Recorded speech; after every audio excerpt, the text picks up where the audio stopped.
রাত পোহালে চট্টগ্রাম সিটি নির্বাচন, প্রথম ইভিএমে ভোট দেবেন ১৯ লাখ ভোটার। মাঠে নিরাপত্তায় আইনশৃঙ্খলা বাহিনীর ২৫,০০০ সদস্য। বুধবার ২৫ সম্মুখ যোদ্ধাকে দেওয়া হবে করোনা টিকা। ৭ ফেব্রুয়ারি থেকে সারা দেশে শুরু হবে একযোগে। আগামী মাসের দ্বিতীয় সপ্তাহে খুলতে পারে শিক্ষা প্রতিষ্ঠান।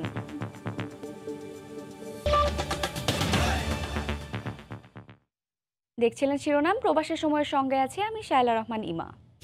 রাত পোহালে চট্টগ্রাম সিটি কর্পোরেশন নির্বাচনের ভোট। কেন্দ্রে কেন্দ্রে পৌঁছে গেছে সরঞ্জাম। নগরীর জিমনেশিয়াম হল সহ 4টি পয়েন্ট থেকে প্রিজাইডিং কর্মকর্তাদের বিতরণ করা হয় ইভিএম মেশিন সহ এসব সামগ্রী। ইভিএমে ভোট দিয়ে নিরাপদে বাড়ি ফেরা নিশ্চিতের আশ্বাস দিয়েছেন প্রধান নির্বাচনী কর্মকর্তা। বিস্তারিত জানাচ্ছেন পার্থপ্রতিম বিশ্বাস। 21 দিনের জমজমার নির্বাচনী প্রচারণা শেষে চট্টগ্রামে অনুষ্ঠিত হতে যাচ্ছে করোনার কারণে স্থগিত সিটি কর্পোরেশন নির্বাচন। রাত পোহালেই নির্বাচনী লড়াই। মঙ্গলবার সকাল থেকে নগরীর জিমনেশিয়াম হল সহ 4টি পয়েন্ট থেকে শুরু হয় নির্বাচনী সরঞ্জাম বিতরণ। একে একে প্রিসাইডিং কর্মকর্তারা ইভিএম মেশিন সহ 70 রকমের নির্বাচনী সরঞ্জাম বুঝে নিয়ে নগরীর 41টি ওয়ার্ডের কেন্দ্রের দিকে যাত্রা করেন। ইভিএম এর যেসব জিনিসপত্র সবগুলো মনিটর বা যা জিনিসপত্র আছে সব বুঝে পেয়েছি। সবকিছু আমরা ট্রেনিং দিলাম বা সবকিছু করলাম, সবকিছু ফেয়ার সুন্দর মনে হচ্ছে, খুবই চমৎকার।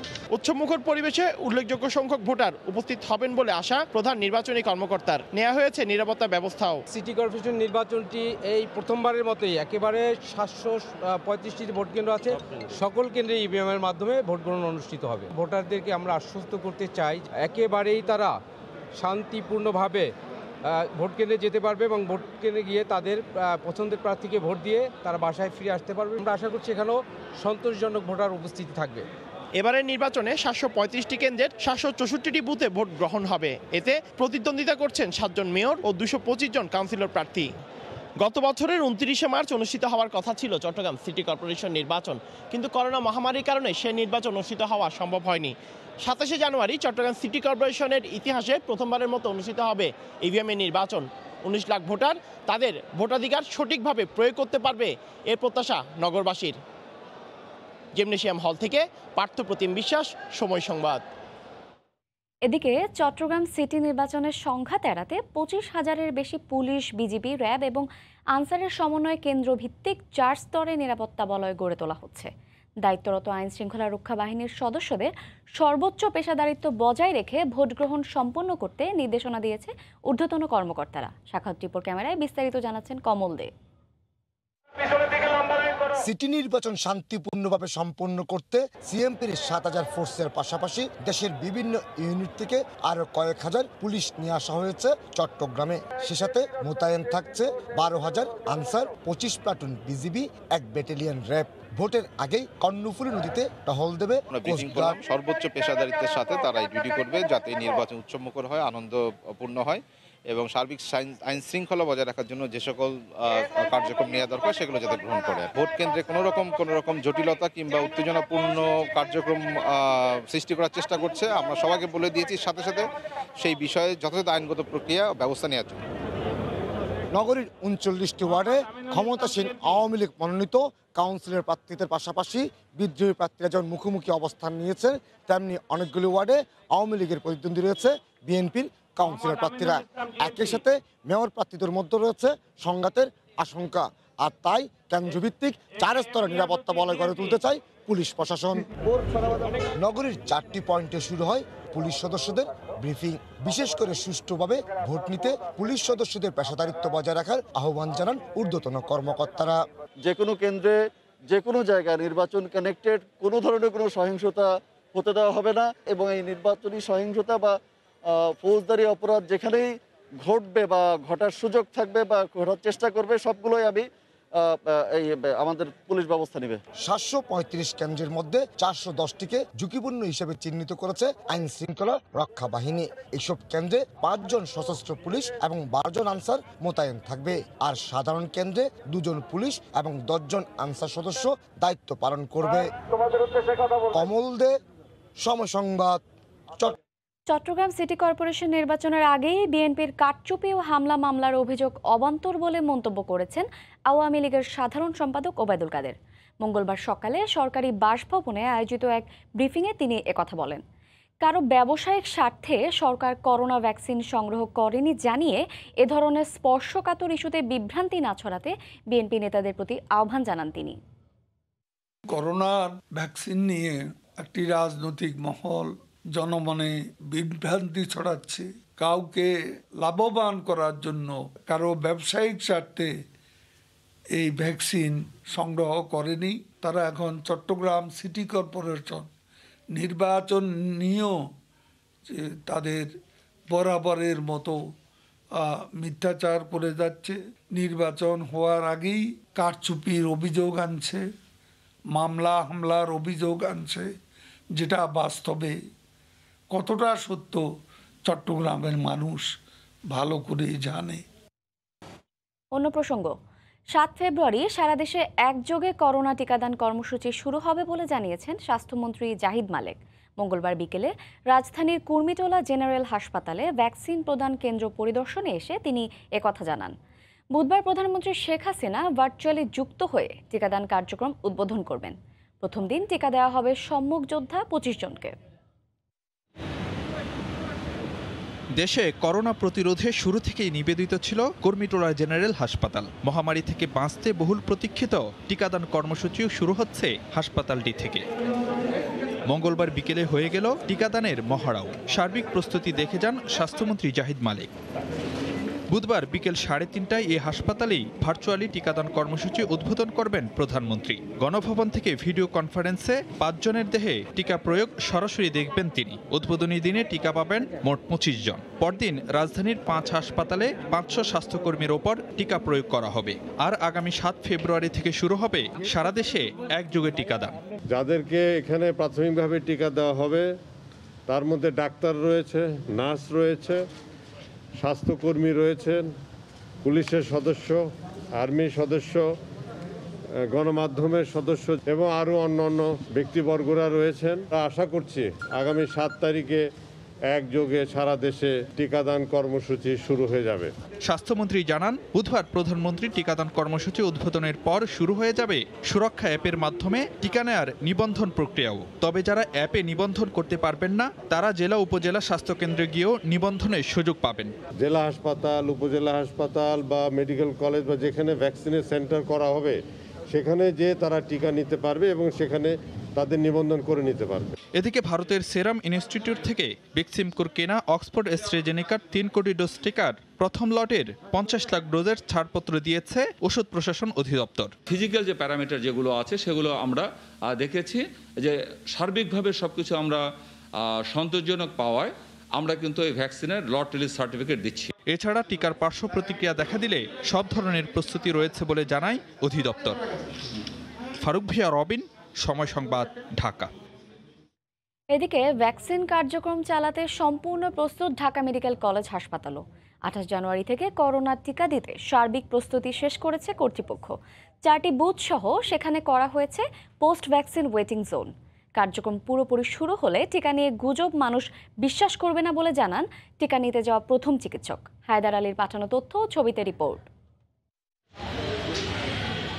অক্সফোর্ড অ্যাস্ট্রাজেনেকার ফর্মুলায় ভারতের সিরাম ইনস্টিটিউট থেকে কেনা কোভিশিল্ড ভ্যাকসিন 28 জানুয়ারি থেকে একযোগে দেয়া শুরু হবে ঢাকা মেডিকেল কলেজ হাসপাতাল, মুগদা মেডিকেল কলেজ হাসপাতাল, কুর্মিটোলা জেনারেল হাসপাতাল ও বাংলাদেশ কুয়েত মৈত্রী হাসপাতালে।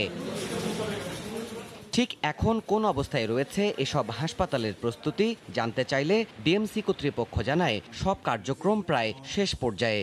ভ্যাকসিন দিতে বুথ ও পোস্ট ওয়েটিং জোনও তৈরি হয়ে গেছে। আনন্দঘন পরিবেশে স্বস্তির সাথে ভ্যাকসিন কার্যক্রমটা শুরু হোক, সবাই ভ্যাকসিন দিক এবং ভ্যাকসিন নিতে আসুক এবং সেই প্রস্তুতির জন্য যা যা প্রয়োজন সম্পূর্ণ একেবারে নিচ্ছিদ্র প্রস্তুতি আমরা নেওয়ার ব্যবস্থা করছি। তিনি জানান, ভ্যাকসিনেশন কার্যক্রম শুরু হলে মানুষের মধ্যে ইতিবাচক মনোভাব তৈরি হবে। আমাদের ডক্টররাই তো প্রথম ভ্যাকসিন নিচ্ছেন, তো আমার ধারণা ভ্যাকসিন কার্যক্রম শুরু হয়ে গেলে এই ধরনের যে কিছু নেগেটিভ যে বিষয় আসছে বা গুজবের কথাই যদি বলি সেগুলো আমার মনে হয় ওই দিনের পরে আর এগুলো থাকবে না। এদিকে ভ্যাকসিন কার্যক্রমের শুরুতেই ডিএমসির যে চিকিৎসক ভ্যাকসিন নেবেন তিনি সার্জারি বিভাগের প্রধান। এই বিশেষজ্ঞ সময় সংবাদকে জানান, ভ্যাকসিনের মাধ্যমে মহামারী মুক্তির পথে অগ্রসর হবে দেশ। আমি সানন্দ চিত্তে এটি গ্রহণ করছি এবং আমি মনে করি যে সমস্ত স্বাস্থ্যকর্মী, সাধারণ জনগণ, বিশেষ করে যারা একটু বয়োজ্যেষ্ঠ, তাদের সবারই অবশ্যই ভ্যাকসিনটা নেওয়া উচিত। যেহেতু আমরা হাসপাতালে ভ্যাকসিন দেওয়ার ব্যবস্থা করেছি, কাজে যদি কোনোভাবে জরুরি কোনো পরিস্থিতি উদ্ভব হয় সেটারও আমরা ঠিকঠাক মতো ম্যানেজ করতে পারব। মহামারীকে পরাস্ত করতে সমাজের সবাইকে নির্ভয়ে ভ্যাকসিনেশন কার্যক্রমে অংশ নেওয়ার আহ্বান জানান দেশের শীর্ষ এই প্রতিষ্ঠানের বিশেষজ্ঞ চিকিৎসকরা। দেবাশিস রায়, সময় সংবাদ, ঢাকা।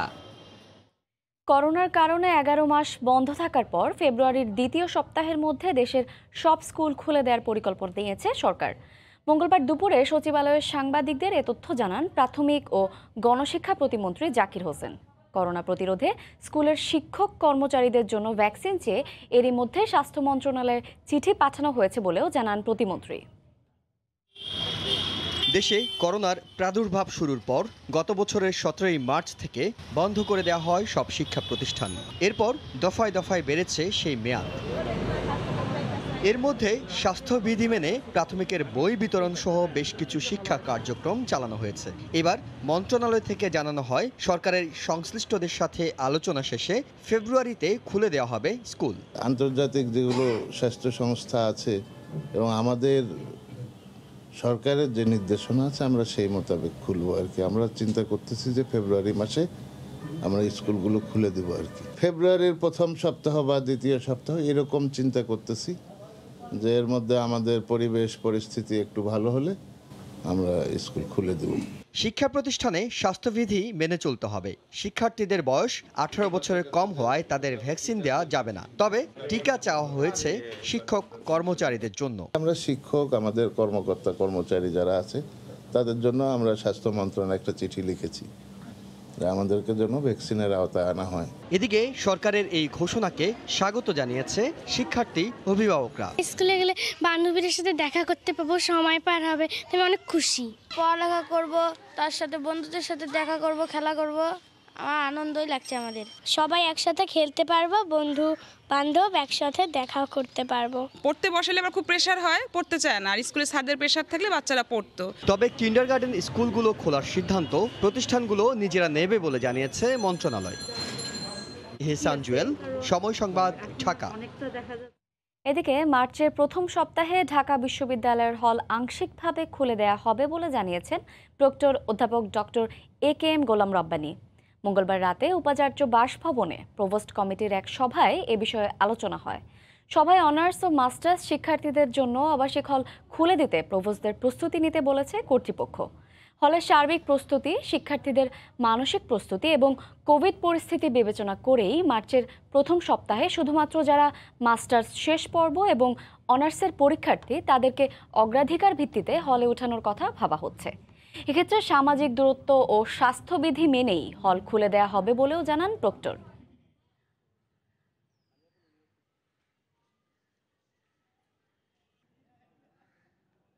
অ্যান্টিবায়োটিকের যথেচ্ছ ব্যবহার রোধ করতে না পারলে ভবিষ্যতে আরও মহামারীর কবলে পড়তে হতে পারে বলে বিশ্বকে এমন আশঙ্কা জানিয়েছেন প্রধানমন্ত্রী শেখ হাসিনা।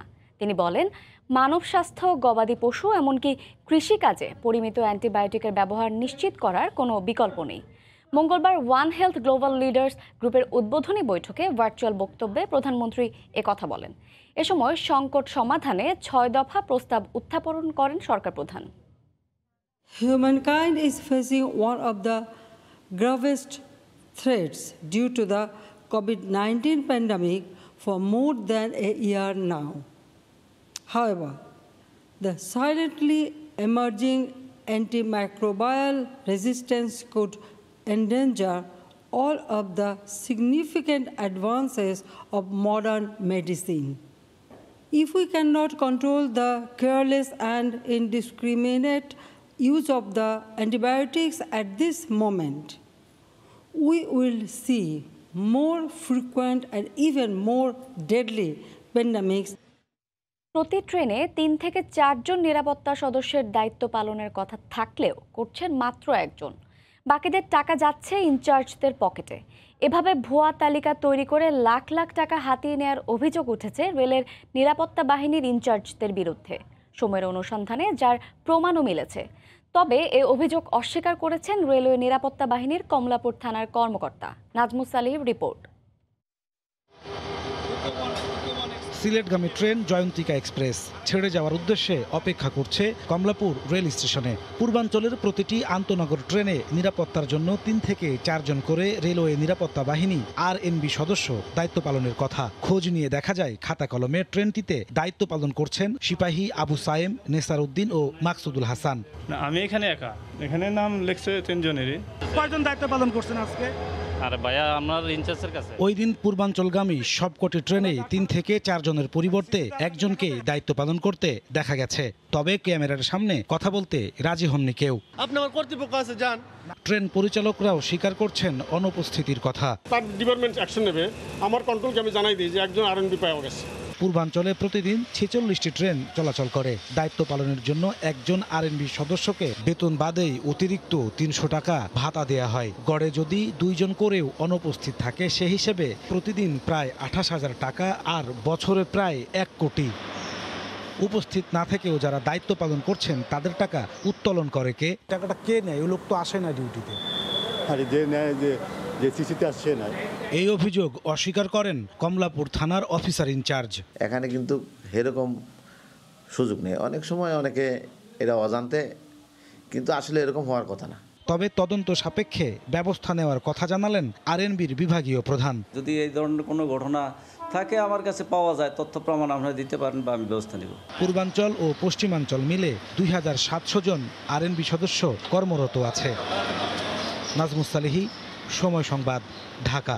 গুদামে পর্যাপ্ত চাল না থাকায় আড়তদার ও মিল মালিকদের দৌরাত্ম্য দেখেও কিছু করতে পারছে না সরকার। মঙ্গলবার রাজধানীর খামারবাড়িতে এক অনুষ্ঠানে কৃষিমন্ত্রী জানালেন 3.5 লাখ টাকা টন উদ্ধৃত থাকার পরও কৃত্রিম সংকটে 50 টাকায় আলু কিনতে হয়েছে ভোক্তাকে। আর প্রতিবেশী ভারতের উপর অতি নির্ভরতায় গলার কাটা হয়ে দাঁড়িয়েছিল পেঁয়াজও। নিত্যপণ্যের বাজারে এসব অরাজকতা বন্ধে কৃষিমূল্য কমিশন গঠন করে সারা বছর নিত্যপণ্যের দাম নির্ধারণ ও বাজার তদারকির সুপারিশ করছেন কৃষিপণ্যের বাজার বিশ্লেষকরা। সদ্যবিদায়ী বছরে চাল, আলু ও পেঁয়াজের দামে নাভিশ্বাস ওঠে ভোক্তার। যদিও ধান ও আলু উৎপাদনে স্বয়ংসম্পূর্ণ দেশ, সরবরাহ সংকটের অজুহাতে পাইকারি বাজারে প্রতি কেজি আলুর দাম ছাড়াই 50 টাকা, ভারত রপ্তানি বন্ধ করায় পেঁয়াজের দাম ছাড়াই 100 টাকা, আর আমনের ভরা মৌসুমে 50 থেকে 60 টাকায় কিনতে হচ্ছে প্রতি কেজি চাল। আমদানিতেও পাল্টায়নি সেই চিত্র। নিত্যপণ্যের বাজারের এমন হজবরল অবস্থায় দাম বাড়ার কারণ অনুসন্ধানে মাঠে নামে সরকার। মঙ্গলবার রাজধানীর খামারবাড়িতে এক অনুষ্ঠানে বাংলাদেশ কৃষি গবেষণা কাউন্সিল জানায় 27 জন বিজ্ঞানী ও গবেষক 12 নভেম্বর থেকে 23 ডিসেম্বর পর্যন্ত অনুসন্ধান চালায়। অনুসন্ধানে চালের জন্য নওগাঁ, শেরপুর, কুমিল্লা ও ঢাকা জেলা, আলুর ক্ষেত্রে মুন্সিগঞ্জ, বগুড়া, রংপুর ও ঢাকা জেলা এবং পেঁয়াজের ক্ষেত্রে ফরিদপুর, পাবনা, নাটোর ও ঢাকা জেলাকে বাছাই করা হয়। অনুসন্ধানে দাম বাড়ার জন্য ব্যবসায়ীদের কারসাজির বিপরীতে সরকারের দুর্বল অবস্থানের বিষয়টি উঠে আসে। প্রায় 3.5 লাখ টন খাওয়ার আলু উদ্বৃত্ত ছিল। FAO বলেছে এবছরে উদ্বৃত্ত ছিল 25 লাখ টন। এই প্রেক্ষাপটে চালের মূল্য বৃদ্ধি সরবরাহ সংকট নয়। দুর্বলতার বিষয়টি স্বীকার করে নিলেন কৃষিমন্ত্রীও। যদি আমাদের 10 লক্ষ টনের বেশি থাকতো, আমরা বিপুল পরিমাণ ওএমএস করতে পারতাম একদম উপজেলা পর্যায় পর্যন্ত, তাতে করে দাম কমে যেত। কিন্তু সরকারের গুদামে পর্যাপ্ত চাল না থাকায় মিলাররা এই সুযোগটা নিয়েছে। এবারের অভিজ্ঞতাকে কাজে লাগিয়ে আবারও আগামী বড় মৌসুমে পর্যাপ্ত ধান চাল কেনার ঘোষণা দিলেন কৃষিমন্ত্রী। শুভ খান, সময় সংবাদ, ঢাকা। দেখছেন প্রবাসের সময়। দেশের বাইরের খবর। করোনা মোকাবেলায় ব্যর্থতার দায় স্বীকার করে পদত্যাগ করেছেন ইতালির প্রধানমন্ত্রী জুসেপ্পে কন্তে। মঙ্গলবার প্রেসিডেন্সিয়াল প্যালেসে দেশটির প্রেসিডেন্ট সার্জিও মাত্তারেলার কাছে পদত্যাগপত্র জমা দেন তিনি। দ্বিতীয় বিশ্বযুদ্ধের পর থেকে ইতালির সবচেয়ে জনপ্রিয় এই প্রধানমন্ত্রীর পদত্যাগের খবরে মর্মাহত অভিবাসীরাও। মাকসুদুর রহমানের রিপোর্ট। পার্লামেন্টের আস্থা ভোটে সংখ্যাগরিষ্ঠতা হারানোর পর মঙ্গলবার প্রেসিডেন্ট সার্জিও মাত্তারেল্লার কাছে পদত্যাগপত্র জমা দেন ইতালির প্রধানমন্ত্রী জুসেপ্পে কন্তে। সরকারের করোনা মোকাবেলা নীতি নিয়ে অনেকদিন ধরেই ভেতরে বাইরে কঠোর সমালোচনার মুখে পড়েন তিনি। জোটের শরিক দলগুলোর সঙ্গে দেখা দেয় দূরত্ব। সবশেষ জোট সরকারের উপর থেকে সমর্থন তুলে নেন ইতালিয়া বিবা দল। প্রধানমন্ত্রীর পদ থেকে সরে দাঁড়ালেও কন্তে নতুন কোন সরকারের জোট গঠন করবেন কিনা এবং তার নেতৃত্ব দেবেন কিনা এ বিষয়ে বিস্তারিত কিছু জানা যায়নি। এদিকে ইতালির ইতিহাসে সবচেয়ে জনপ্রিয় প্রধানমন্ত্রী জোসেপ কন্তের পদত্যাগের খবরে মর্মাহত বাংলাদেশিরা। উনি বাংলাদেশের প্রবাসী সহ বিশ্বের সকল প্রবাসীদের জন্যই উনি আমাদের অন্তরের এবং প্রিয় একজন মানুষ ছিলেন। উনি সবসময় প্রবাসীদের জন্য ভালো কাজ করেছেন এবং কোভিড-19-এ ইটালিয়ান এবং যারা প্রবাস থেকে ইটালিতে অবস্থান করছেন সবার জন্য ভালো উদ্যোগ নিয়েছেন। 2018 সালে ইতালির প্রধানমন্ত্রী হিসেবে দায়িত্ব নেয় কন্তে। এরপর দুটি জোট সরকারের নেতৃত্ব দেন তিনি। মাকসুদ রহমান, সময় সংবাদ, ইতালি। যুক্তরাজ্য থেকে সিলেটে আসা 28 জনের শরীরে করোনা ভাইরাসের সংক্রমণ ধরা পড়ার ঘটনায় ব্রিটেনের বাংলাদেশি কমিউনিটিতে শুরু হয়েছে নানা আলোচনা। বিমানের উপর দায় বর্তালেও দায় নিতে অস্বীকৃতি জানিয়েছে লন্ডনস্থ বিমান অফিস। ধারণা করা হচ্ছে অন্যের করোনা নেগেটিভ সার্টিফিকেটে ঘষা মাজা করে বিমানে উঠেছিল এই যাত্রীরা। লন্ডন থেকে শোয়েব কবিরের রিপোর্ট। ব্রিটেন থেকে বাংলাদেশ বিমানে করে সিলেটে যাওয়ার পর কোয়ারেন্টাইনে থাকা অবস্থায় 28 জন যাত্রীর শরীরে করোনা ভাইরাসের উপস্থিতির ঘটনা এখন ব্রিটেনের বাংলাদেশি কমিউনিটিতে আলোচনার তুঙ্গে। এই ঘটনায় কমিউনিটিতে বেড়েছে উদ্বেগ, পাশাপাশি আতঙ্ক।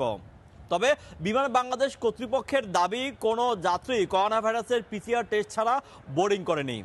তবে সংশ্লিষ্টরা মনে করছেন এই ঘটনায় বিমান বাংলাদেশের লন্ডন অফিসের কোনো গাফলতি আছে কিনা সেটিও খতিয়ে দেখা প্রয়োজন। তাহলে কিভাবে এত যাত্রীর শরীরে করোনা ভাইরাসের উপস্থিতি পাওয়া গেল সেটি নিয়ে প্রশ্ন থেকেই যাচ্ছে। ধারণা করা হচ্ছে যাত্রীদের মাঝে একজনের সার্টিফিকেট অন্যজনের নাম বদলিয়ে ব্যবহার করেছে, যে কারণে কোয়ারেন্টাইন থাকা অবস্থাতেই করোনা ভাইরাসে আক্রান্ত হতে পারেন অনেকে। হয়তো অনেকে নাম অথবা ডেট অফ বার্থকে কপি পেস্ট করে চেঞ্জ করে ভুল সার্টিফিকেট নিয়ে যদি ভ্রমণ করেন, মনে রাখবেন আপনি অন্য যাত্রী যারা আছেন তাদের মধ্যে হয়তো সংক্রমণ করাতে পারেন যদি আপনার পজিটিভ থাকে। তবে ভুয়া করোনা নেগেটিভ সার্টিফিকেট নিয়ে কেউ লন্ডন থেকে উড্ডয়ন করলেও সেটি শনাক্ত করার কোনো উপায় বিমান কর্তৃপক্ষের নেই বলে জানান লন্ডনস্থ বিমানের এই কর্মকর্তা। হইতে পারে সার্টিফিকেট ফেক থাকতে পারে, হইতে পারে। এখন এটা তো আমাদের জাস্টিফিকেশন করার সুযোগ নাই। আপনি সার্টিফিকেট নিয়ে আসছেন, এটা কি আমাদের পরীক্ষা করার সময় আছে? জানার সুযোগও তো নাই। বাংলাদেশি মালিকানাধীন ট্রাভেল ব্যবসায়ীরাও এই ঘটনায় বেশ বিব্রত হলেও ঘটনাটি নিয়ে মিশ্র প্রতিক্রিয়া জানিয়েছেন তারা।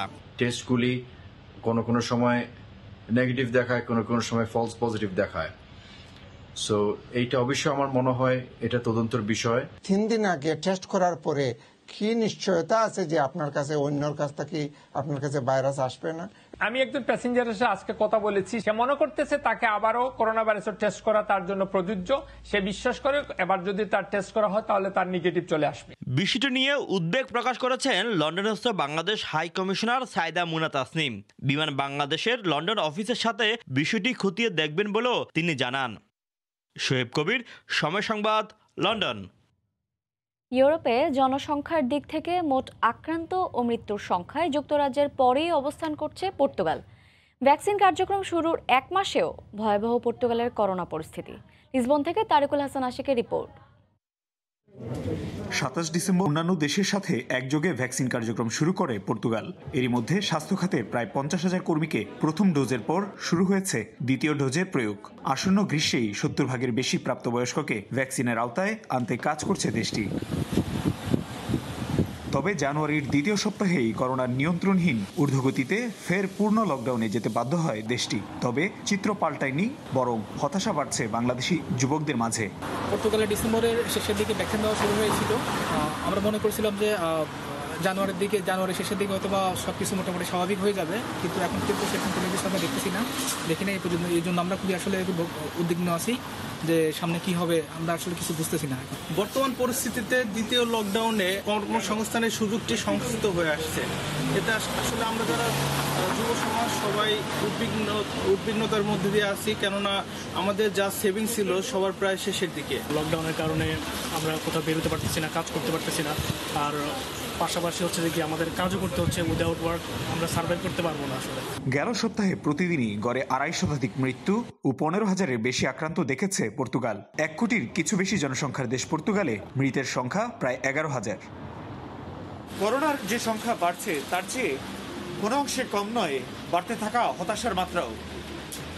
করোনার হিসাব তো রাখা হচ্ছে, কিন্তু এই হতাশার হিসাব রাখছে বা কত? তারিকুল হাসান আশিক, সময় সংবাদ, লিসবন, পর্তুগাল। আয়ারল্যান্ডে বাংলাদেশিদের করোনায় আক্রান্তের সংখ্যা বাড়ছে। অনেকে হাসপাতাল থেকে সুস্থ হয়ে বাড়িতেও ফিরছেন, তবে এর মাঝেও ঘটছে মৃত্যুর ঘটনা। আয়ারল্যান্ড থেকে বিস্তারিত জানাচ্ছেন সৈয়দ জুয়েল। আয়ারল্যান্ডে গেল 1 মাস থেকেই বাড়ছে করোনার সংক্রমণ, সেই সাথে মৃত্যুর হার বেড়ে যাওয়ায় পুরো কমিউনিটিতে এখন অজানা এক সংখ্যা ভর করছে। প্রায় 3000 মৃত্যুর মাঝে এতদিন বাংলাদেশি কারো মৃত্যু না হলেও ওয়াটারফোর্ড রিজিওনাল হাসপাতালে এক বাংলাদেশির মৃত্যুতে কমিউনিটিতে এখন শোকের ছায়া। বাংলাদেশিদের বাড়তি সতর্ক হয়ে চলার পরামর্শ দিয়েছেন কমিউনিটির নেতারা। আমরা আশা করব বাংলাদেশি কমিউনিটি সকলে এ ব্যাপারে সতর্ক থাকবেন এবং এইচএসসির যত নিয়ম নীতি আছে আমরা সবাই মেনে চলব। করোনায় আগের চেয়ে বর্তমান পরিস্থিতি অবনতি হওয়ায় ঘরে থাকার বিকল্প নেই বলেও মনে করেন অনেকে। এই প্রথম এক বাংলাদেশি ভাইয়ের মৃত্যুর খবর এলো। এ খবরে আসলে আমরা বেশ চিন্তিত সামনের দিনগুলো নিয়ে। সবাই চেষ্টা করুন ঘরে থাকতে। লন্ডনে নতুন করোনা ভাইরাসটি আয়ারল্যান্ডেও ঢুকে পড়া ও মৃত্যুর হার বেড়ে যাওয়ায় বাড়তি সতর্কতায় আগামী মার্চে সেন্ট প্যাট্রিকস ডে পর্যন্ত স্কুলগুলো বন্ধ রাখা হতে পারে বলে জানিয়েছেন প্রধানমন্ত্রী মিশেল মার্টিন। প্রতিটি মৃত্যুই বেদনার, তবে সেই বেদনা আরও ভারী হয় যখন বাংলাদেশিদের ইচ্ছে থাকা সত্ত্বেও হাজির হতে পারে না শেষ বিদায়ে। লকডাউনের বিধিনিষেধে চাপা পড়ে থাকে শেষ সময় একটু মাটি দেওয়ার আকুতি। সৈয়দ জুয়েল, সময় সংবাদ, আয়ারল্যান্ড। আকামা নবায়নের ক্ষেত্রে নতুন নিয়ম চালু করেছে কুয়েত সরকার। দেশটির public authority for civil information বিভাগ জানিয়েছে, আকামা নবায়নের ক্ষেত্রে 60 থেকে 65 বছর বয়সী ব্যক্তির ন্যূনতম এসএসসি সার্টিফিকেট থাকতে হবে, আর 65 থেকে 70 বছর বয়সীদের অবশ্যই ডিগ্রি পাস হতে হবে। কুয়েত থেকে শরীফ মোহাম্মদ মিজানুর রহমানের পাঠানো তথ্য, ছবিতে রিপোর্ট। কুয়েতে বসবাসকারী অভিবাসীদের মধ্যে প্রায় 1 লাখের বয়সী 60 বছরের উপরে, যাদের অধিকাংশেরই আবার শিক্ষাগত যোগ্যতা নেই বললেই চলে। এই অবস্থায় বয়স্ক অভিবাসীদের আকামার মেয়াদ বাড়ানোর ক্ষেত্রে বয়সসীমা ও শিক্ষাগত যোগ্যতার নতুন নিয়ম চালুর সিদ্ধান্ত নিয়েছে কুয়েত সরকার। 60 থেকে 65 বছর বয়সী অভিবাসীদের ক্ষেত্রে ন্যূনতম শিক্ষাগত যোগ্যতা এসএসসি পাস হতে হবে, আর 65 থেকে 70 বছর বয়সীদের ক্ষেত্রে অবশ্যই থাকতে হবে ডিগ্রি পাসের সনদ। তবে নতুন নিয়মে 70 বছরের বেশি বয়সী অভিবাসীদের আকামার মেয়াদ বাড়ানোর সুযোগ আর থাকছে না। কুয়েতের অভিবাসন বিভাগের এই সিদ্ধান্তকে স্বাগত জানিয়েছেন প্রবাসী বাংলাদেশিরা। 65 বছর পর্যন্ত যে ডিপ্লোমা সার্টিফিকেট থাকলে আকামা লাগবে, এবং 70 বছর পর্যন্ত যদি থাকতে হয় তাহলে আপনার ডিপ্লোমা সার্টিফিকেট লাগবে এবং ডিগ্রি সার্টিফিকেট লাগবে, তাহলে তাদের আকামা লাগবে। প্রবাস থেকে কুয়েত সরকারের এই আইনকে সাধুবাদ জানাচ্ছি। কুয়েতে বর্তমানে 3.5 লাখের বেশি বাংলাদেশি বিভিন্ন পেশায় কর্মরত রয়েছেন, যাদের অধিকাংশই বয়সে তরুণ। সময় সংবাদ, প্রবাসের সময়। 30 জানুয়ারি পর্দা উঠছে 14তম আন্তর্জাতিক শিশু চলচ্চিত্র উৎসবের, চলবে 5 ফেব্রুয়ারি পর্যন্ত। মঙ্গলবার দুপুরে আলিয়স ফ্রসেজে উৎসবের বিস্তারিত তুলে ধরে আয়োজক প্রতিষ্ঠান children's film society Bangladesh. Bangladeshi শিশুদের নির্মিত 19টি চলচ্চিত্র প্রদর্শিত হবে এবারের উৎসবে। কথা বলে children's film society Bangladesh. Corona বাস্তবতায় স্বাস্থ্যবিধি মেনে শিশু কিশোরদের জন্য বিশ্বের অন্যতম বড় এই আনন্দ আয়োজন নিয়ে চ্যালেঞ্জের কথা তুলে ধরে সংগঠনটি। হলের 50% সিট হচ্ছে আমরা বরাদ্দ রাখছি এবং এক সিট পরপর প্রত্যেকটা সিট আমরা ব্লক করে দিচ্ছি। এতে করে সামাজিক দূরত্বটা নিশ্চিত হচ্ছে। হ্যান্ড স্যানিটাইজার, মাস্ক থেকে শুরু করে পুরো উৎসব চত্বরের যে হাইজিন মেনটেন্যান্স তারা দেখার কথা দিয়েছে আমাদের। এবারের আয়োজনে বাংলাদেশি শিশুদের নির্মিত 19টি চলচ্চিত্র প্রদর্শিত হবে। খ্যাতনামা নির্মাতাদের নিয়ে থাকবে ছবি বানানোর কর্মশালাও। তবে পৃষ্ঠপোষকতার বিষয়টি ভাবাচ্ছে আয়োজকদের। বড় বড় কর্পোরেট হাউস যারা, তাদের কাছে আমরা যখন প্রপোজাল নিয়ে যাই, তারা আসলে হিসাব নিকাশ করে দেখে যে এখানে টাকা দিয়ে খুব একটা লাভ হচ্ছে না, কারণ শিশুরা তাদের টার্গেট গ্রুপ না। এরকম অনেক রকম ঝামেলা থেকে আমরা প্রতি বছর অনেক স্পন্সরশিপের মানে আশা পাই, কিন্তু পরে দেখা যায় যে শেষ দিকে তারা ক্যান্সেল করে দেয়। সংবাদ সম্মেলনে ভার্চুয়ালি যুক্ত হয়ে সভাপতি মোহাম্মদ জাফর ইকবাল বলেন, সকল প্রতিকূলতাকে পাশ কাটিয়ে সফল হবে এবারের উৎসব। 30 জানুয়ারি বিকেলে কেন্দ্রীয় পাবলিক লাইব্রেরিতে উদ্বোধন হবে এবারের আয়োজন। উৎসব জুড়ে 3টি ভেন্যুতে প্রতিদিন 4টি করে প্রদর্শনী হবে। ফয়সাল মোর্শেদ, সময় সংবাদ, ঢাকা।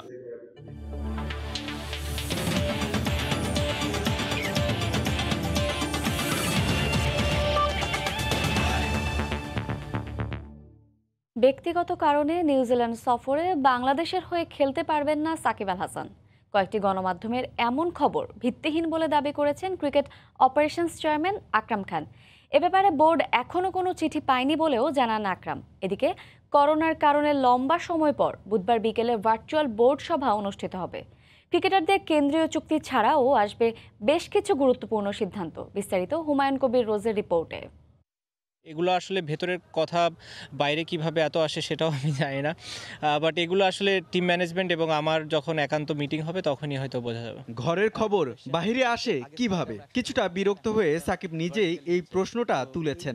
নতুন বছরের প্রথম দিনেই তৃতীয় সন্তানের বাবা হতে যাচ্ছেন বিশ্বসেরা অলরাউন্ডার, এমন খবর দিয়েছিলেন সামাজিক যোগাযোগ মাধ্যমে। এর কদিন পরেই গণমাধ্যমে খবর আসে পারিবারিক কারণে নিউজিল্যান্ড সফরে খেলতে পারবেন না তিনি। গুরুত্বপূর্ণ এই সিরিজের আগে সাকিবের অনুপস্থিতি খবর নিয়ে সৃষ্টি হয় ধোঁয়াশা, কিন্তু গণমাধ্যমের এমন খবরে চটেছেন ক্রিকেট অপারেশনস চেয়ারম্যান। আসলে আমার অবাক লাগে, একটা পত্রিকা আসছে আমি নাকি আপনার সাকিবের ছুটির ব্যাপারে বলেছি, এটা অ্যাবসলিউটলি মিথ্যা কথা। আমি এখন পর্যন্ত শুনি নাই যে কোনো সাকিবের ব্যাপারে কিছু আসছে কি আসে না, কোনো কিছু আমি শুনি নাই। চিঠি তো পড়ার কথা, মানে শুনি নাই। যদি অফিসিয়ালি কিছু আসে দেন আমরা আপনাদেরকে জানাবো। করোনার আগ্রাসনে প্রায় 11 মাস হয়নি বোর্ড সভা। বুধবার বিকেলে গুরুত্বপূর্ণ কিছু সিদ্ধান্ত নিতে ভার্চুয়াল সভা অনুষ্ঠিত হবে ক্রিকেট বোর্ডে। ব্যাটিং কোচের চুক্তির ব্যাপার সহ আসবে গুরুত্বপূর্ণ সিদ্ধান্ত কোচের উপর, কারণ আমরা তো চাই যারা ভালো করবে ওদেরকে লং টাইমের জন্য রাখা। আপাতত আমরা 2টা সিরিজের জন্য নিয়েছি। প্লেয়াররা যদি খুশি থাকে এবং ওর পারফরমেন্স যদি আমাদের কাছে মনে হয় ভালো, তাহলে আমরা চেষ্টা করবো ওকে লম্বা সময় রাখার জন্য। এছাড়াও ক্রিকেটারদের কেন্দ্রীয় চুক্তি আর বেতন বৃদ্ধির ব্যাপারটি মার্চে সিদ্ধান্ত নেবেন বোর্ড কর্তারা। তবে করোনার কারণে চুক্তির ধরন কেমন হবে এ ব্যাপারেও আলোচনা হবে বিসিবির এই বোর্ড সভায়। বোর্ড মিটিং হবে, তো ম্যাক্সিমাম হয়তো ঘন্টা 40 মিনিটের মতো হতে পারে। হুমায়ুন কবির রোজ, সময় সংবাদ, ঢাকা। পর্যায়ে শীর্ষ সংবাদ জানিয়ে দিচ্ছি আরেকবার। রাত পোহালে চট্টগ্রাম সিটি নির্বাচন, প্রথম ইভিএমে ভোট দেবেন 19 লাখ ভোটার। মাঠে নিরাপত্তায় আইন শৃঙ্খলা বাহিনীর 25,000 সদস্য। বুধবার 25 সম্মুখ যোদ্ধাকে দেওয়া হবে করোনা টিকা। 7 ফেব্রুয়ারি থেকে সারা দেশে শুরু হবে একযোগে। আগামী মাসের দ্বিতীয় সপ্তাহে খুলতে পারে শিক্ষা প্রতিষ্ঠান। এই ছিল প্রবাসের সময়, সঙ্গে থাকুন সময়।